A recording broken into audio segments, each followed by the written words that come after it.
Okay. Then I just send this over to myself.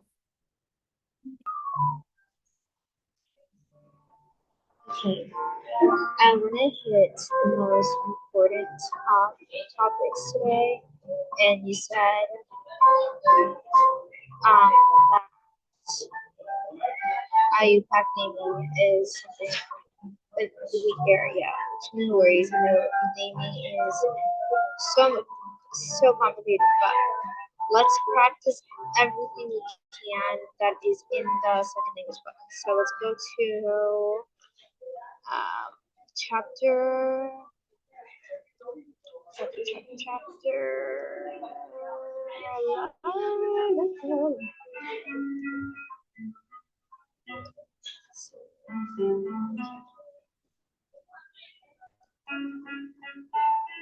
Oh, chapter 5. So it's going to be nomenclature. Nomenclature. 1 second. Let me make sure you can hear me. Hello. You can hear me. Perfect. Okay, so let's go ahead and look into naming. So I'll give you a second to just think about everything you know about naming. How many steps there is. So with naming, there are 5 parts to everything. There is 1 stereoisomerism, that is RS, cis, trans. Then we have substituents, what we like to call like these branches that come off the main chain.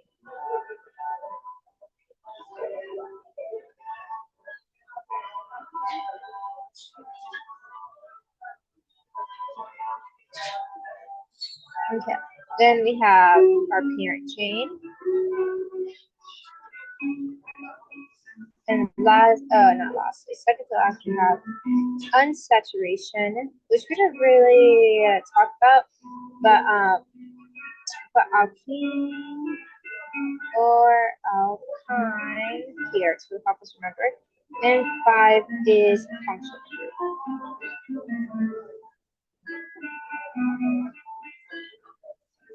So let's see. With this molecule, the way I normally name it is I first number them. I'll find the longest chain that includes the functional group. Find longest chain that includes functional group.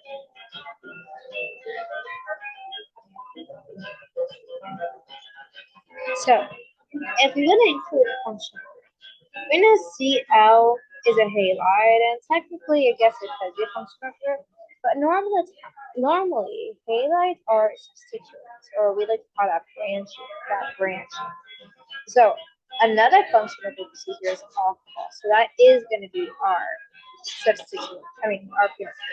So, find longest chain that includes functional group.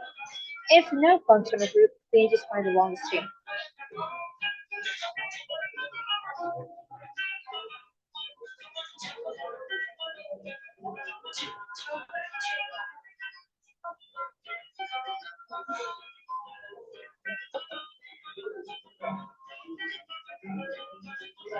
Chain.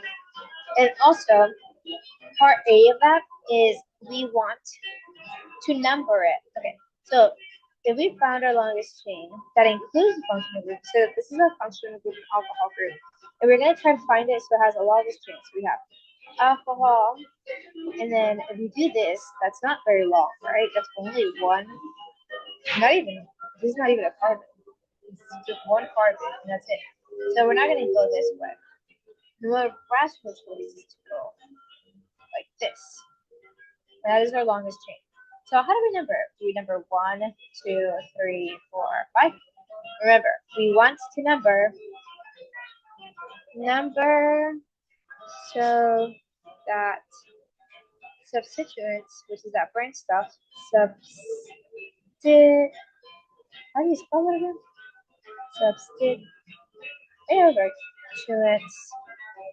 are in the smallest number. So if I were to name it, number it 1, 2, 3, 4, 5, the substituent, which is this chlorine, would be a number 4. However, if I were to number it 1, 2, 3, 4, 5, the substituent is our number 2. So this is the way we have to number it. So this was correct. So now we know we have a 10. Oh, I messed up something. Yes, we have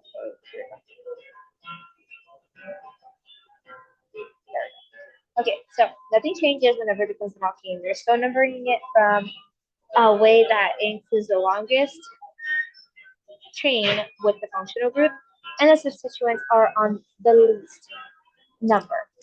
If there wasn't a chlorine here, we would still number it this way because this alkene should still be on the least number.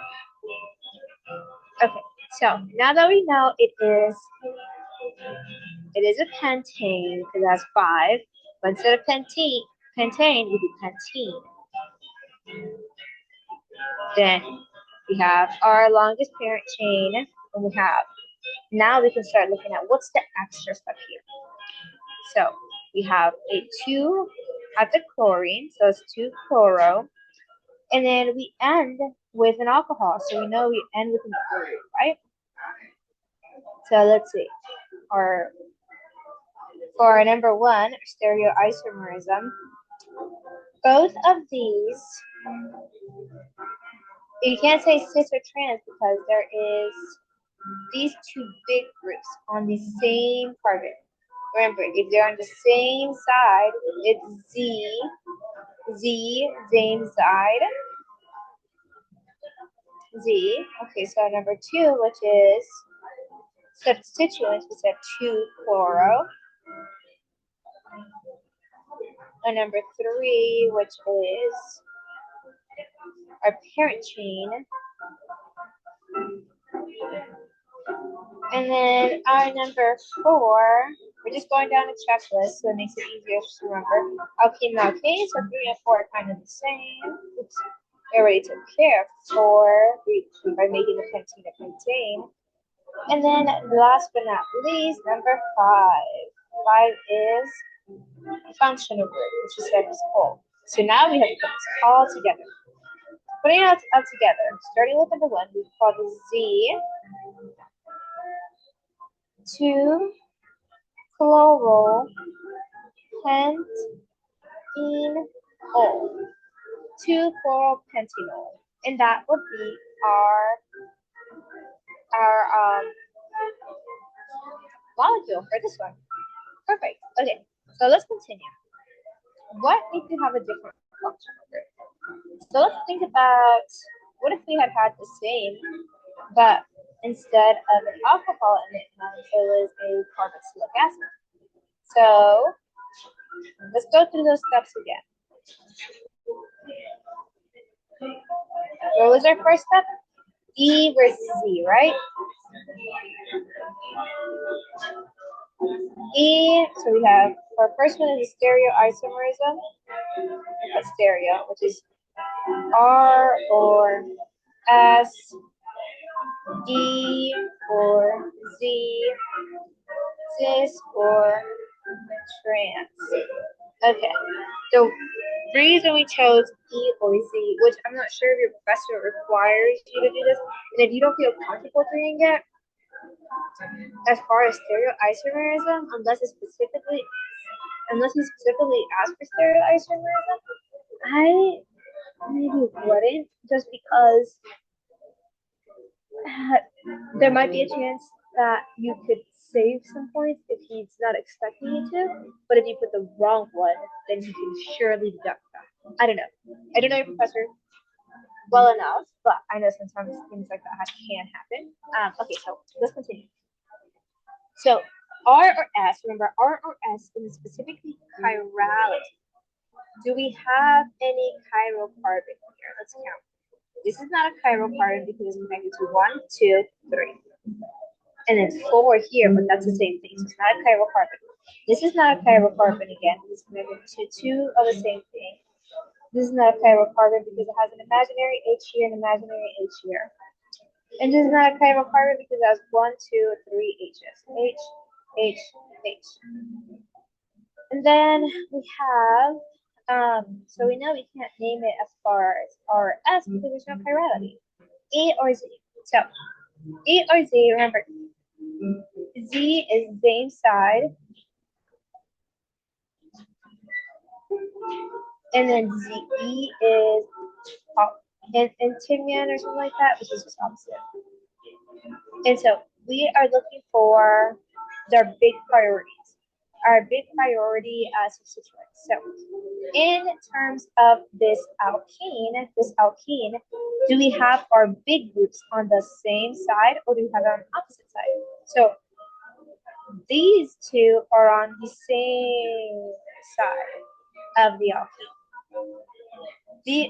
This, if there was no chlorine here, then it would just be these two. This would be E. But because chlorine and alcohol take it, then it is same side. Okay, cis or trans. This would only be, I think this is only true when you have the biggest groups on opposite sides. So if it was something like this. OH, and then maybe chlorine.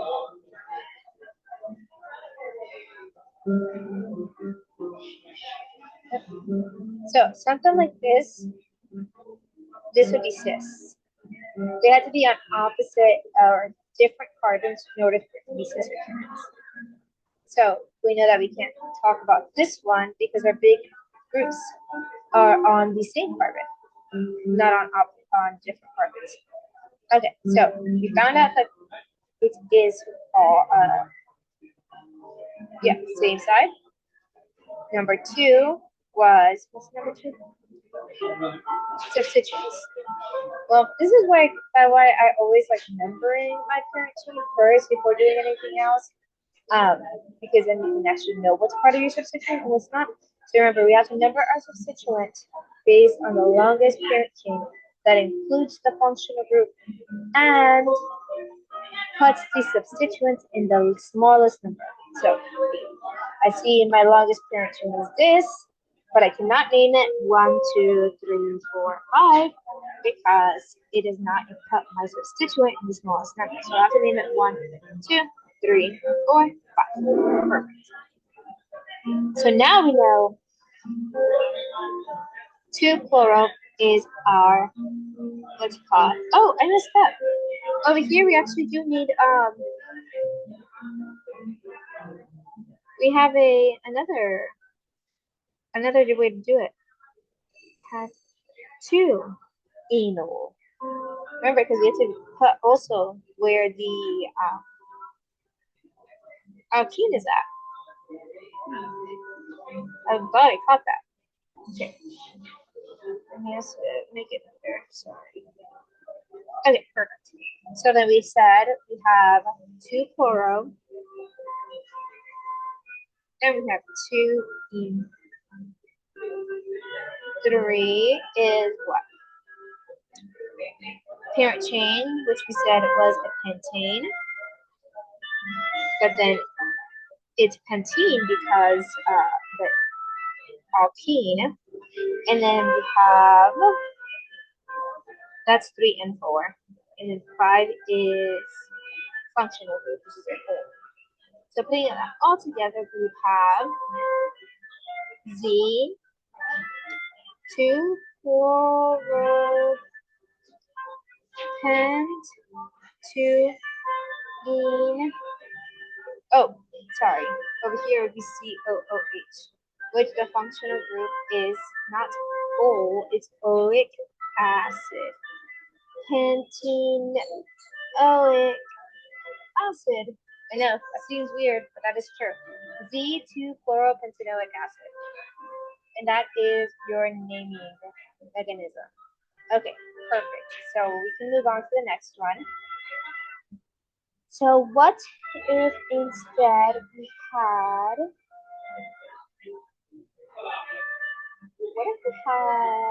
let's practice suffixes first.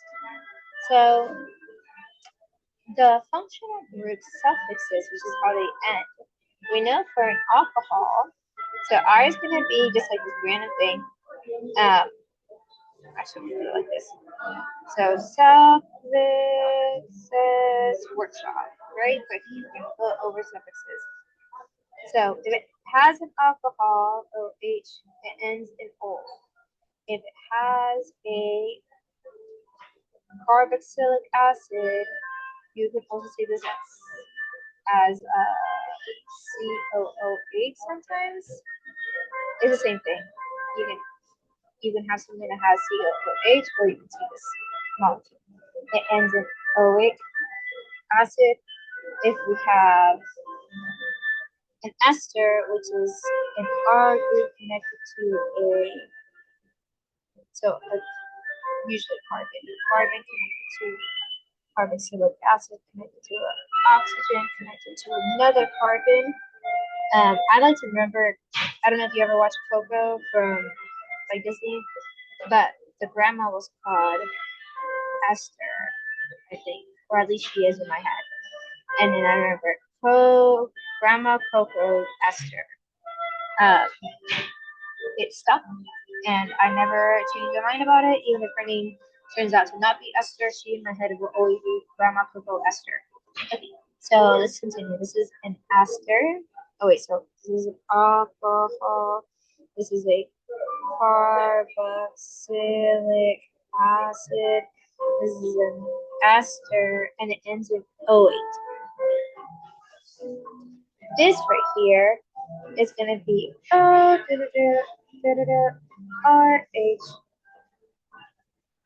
And so whenever you have the difference between a carboxylic acid and an aldehyde is that it lacks an O here, right? This has an alcohol in the end. This just has an OH. I mean, that's just an H, not an O. Sorry. Alcohol is an OH. Aldehyde just has an H. Okay. Has just an H there. Okay. Is it aldehyde? Is it al? So all these, this is a function of which you have to look out for so that you can change the suffix whenever you're naming them. Suffix is the very last part of the name. Okay. Then we have a ketone. So remember,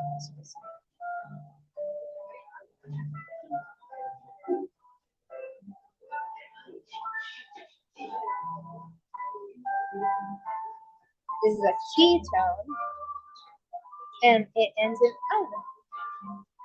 Ketone.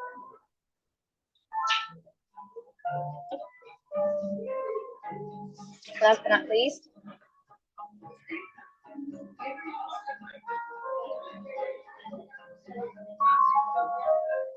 this is an amine and ends in amine. So that was not too hard to remember. And don't worry, we're about to go over a couple of examples.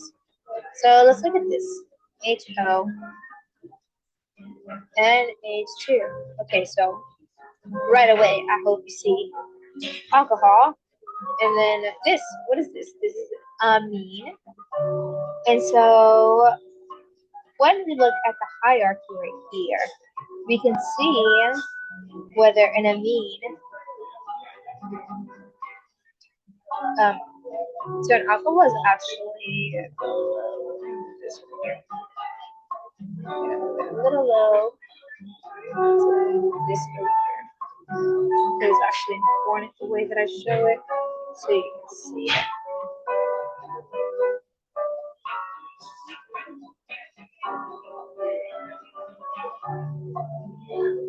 One second. Almost done.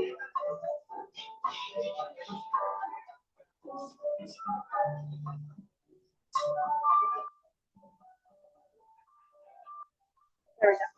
Okay, so there's actually in a ranking. So carboxylic acid will beat ester in priority, will beat an alcohol, will beat a ketone, will beat a alcohol, will beat an amine. So these are in ranking from, oh, who's going to take the suffix? Number 1 will take number 1. And number 4 will be higher in ranking than number 5, etc. So over here we have an alcohol, and we have an amine. Out of these two, which one's higher in ranking? The alcohol. Perfect. Okay, so if we know that the alcohol is higher in ranking, then we know that this is going to be our parent chain function. So let's go ahead and number it. So our longest chain, it's either going this way or that way.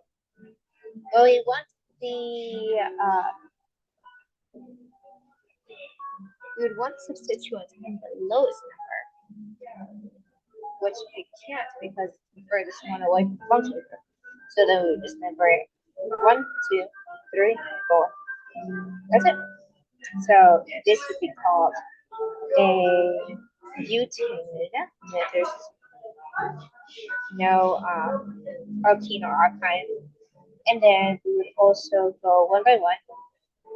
With R or S, you can't do that because there's no carbon. E or Z, you can't do that. There is no alkene. Cis or trans, you cannot do that because there is no alkene. So number 2 is substituents. The only real substituent we have right here is this one. Oh my gosh, I just realized that is not a carbon. There's only 3 carbons here.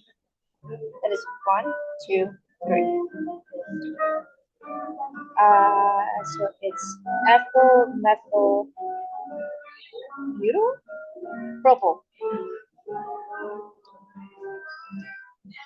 Propane. Okay, and so we said there is 1 amine, and then we have the alcohol at the end. So we end it. So this would be 1 amine propyl. I think this is 1 amino propanol, but I need to check for you that.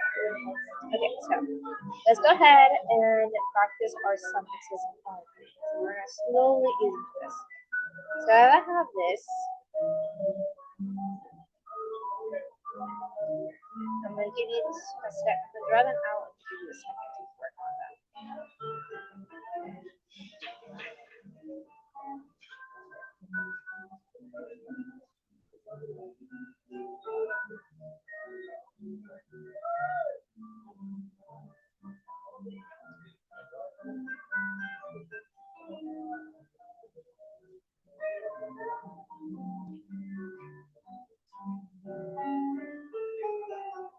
Only suffixes. I'll give you 2 more seconds. I'm make sure we still have time. We have time. No Zoom loves kicking me out. I actually don't know how we're doing on time. That's okay. Okay, ready? So, what is this? That is a ketone. Let's go back up to make sure. Yep, ketone, and so it ends in O. What is this? That is a gram of cocoa, ester. Let's go back up. Yep, it's an ester. So go back down. It ends in OH. What is this? It says just an H here, so that's an aldehyde. So it ends in AL. So I'll write them down. So ester, aldehyde, and oh look, you have 2 here. You have an amine group and a carboxylic acid. Who wins? The carboxylic acid. Perfect. I always like to think of the carboxylic acid. It's so big and has so much going on that it's always going to win. And it is the number 1. So that ends in OH. acid. It's a carboxylic acid. Cool. Next, let's see. Let's practice unsaturation, and that just means alkene. This is alkene. So unsaturation workshop.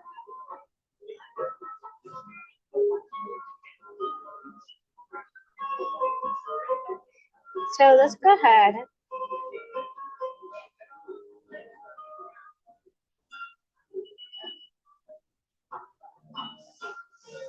I did not know this. This is a very interesting. Okay, so we know that 1, 2, 3, 4, 5. This is a pentane. AEN right here, right? This is a pentene.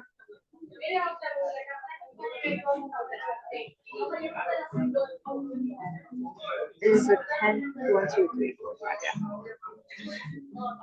Pentine. Rubber. This is double. This is triple. Okay. Alright, so if I were to ask you to name this one, what would you say? Let's first count the carbons. That is 1, 2, 3, 4. So it would be butane, but it has a alkene, so it's a butene. Perfect. What about this one?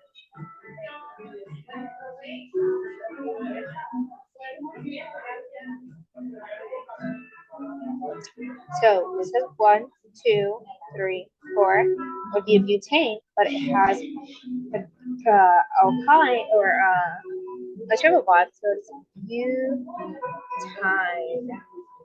Perfect. What about this one? Give you a second.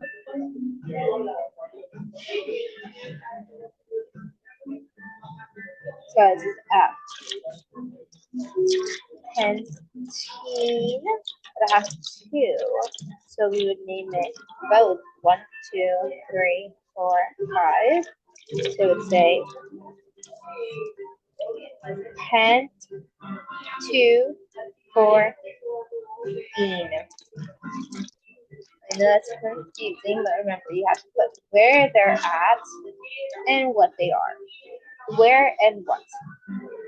Where plus what. So I actually should probably do that for these two. So we would name this 1. Oh, sorry. But 1 ene. And this but 2 ene. Where plus what? Okay, perfect. So this is going to be a little tricky one that I want to add in here.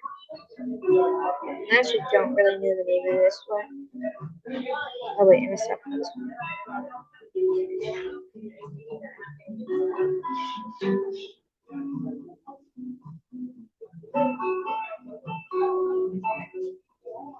Okay. So 1 second while I go and find the answer. And I'll give you a second.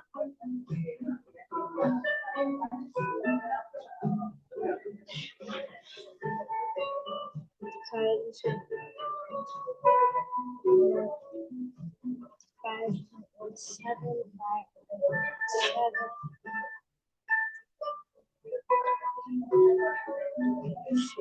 Check it.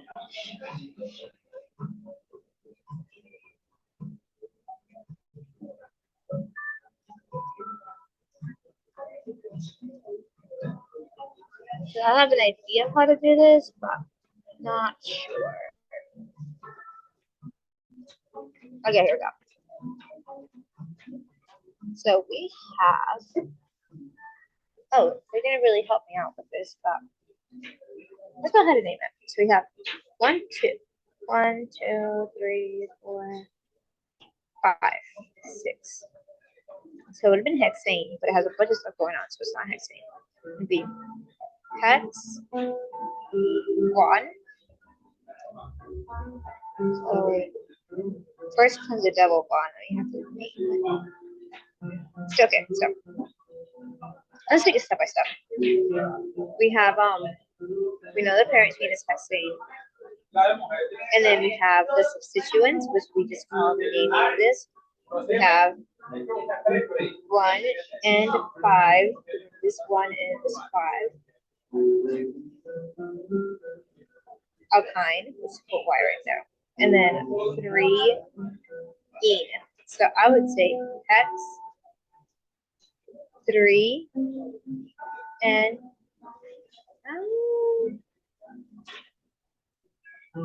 3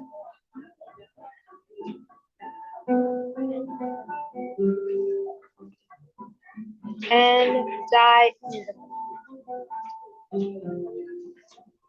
and die 1 1 5 die ene. Yeah, I think there you go. Die because there's 2. Okay. So we would also put die here. Let me check the other ones. Nope, the other ones don't have die. Cool. Alright, so I know that was confusing. You probably won't ever get something like that, but just in case. We only have about 10 minutes left. No, 7 minutes. We'll go ahead and continue forward.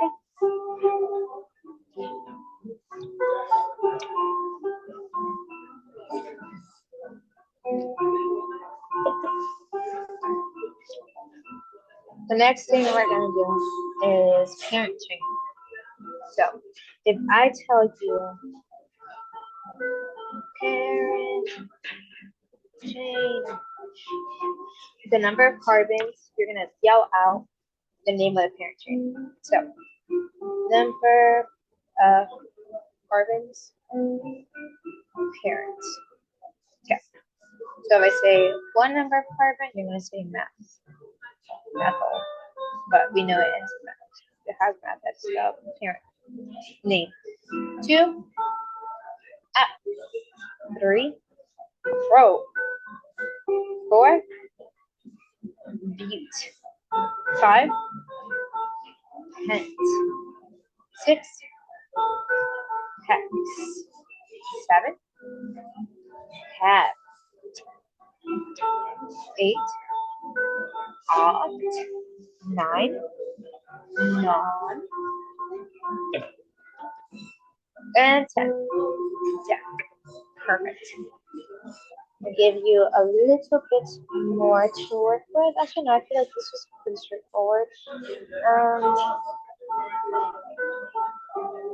So now substituents. So substituents. So this is going to be number of carbons in the substituent, and then we're going to put the name. So if we get something like this,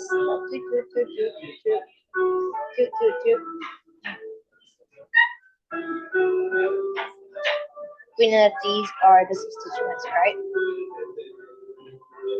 Perfect. So we have 1, it's methyl. 2 is ethyl. 3 is propyl. 4 is butyl. 5 is pentyl. 6 is hexyl. 7 is heptyl. 8 is octyl. 9 is nodal. 10 is decimal. So just to make sure, this will show you and you tell me what the name of the substituent will be. So our parent chain would be 1, 2, 3, 4, 5, 6, 7. So that's an ane, so it's heptane. And then the branch right here is a what? How many carbons? 1, 2, ethyl. So we call that 2 ethyl heptane, and that is it.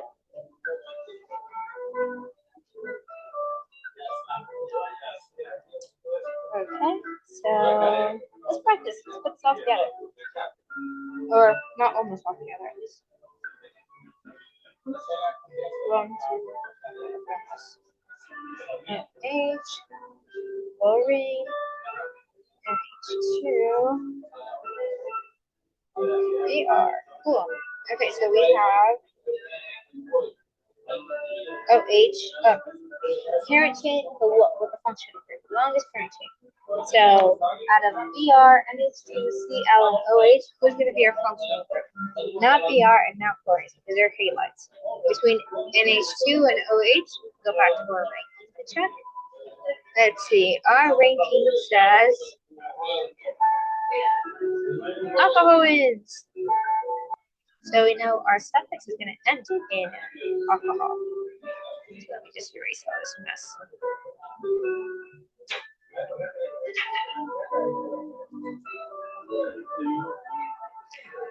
So we're just going to end a hole.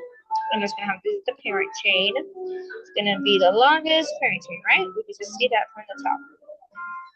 And then we're going to ask ourselves, okay, let's see. What numbers should we number it by? 1, 2, 3, 4, 5? Or 1, 2, 3, 4, 5, 6. Oh, did I mess up?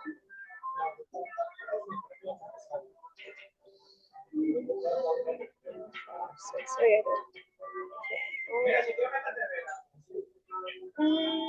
I don't even know if I want to say we would number it this way. 1, 2, 3, 4, 5, 6. Yeah.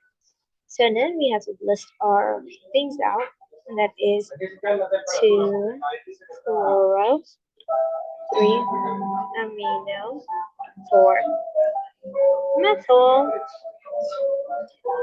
5 bromine. And so now we did that, and we know it is hexane. I don't know if it's hexane. There is no ene or ane. So we're going to put it all together. That becomes, oh, we have to name these in order. So it's 3 amino.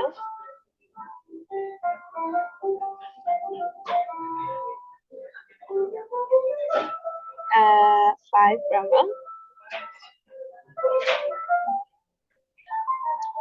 2 fluoro.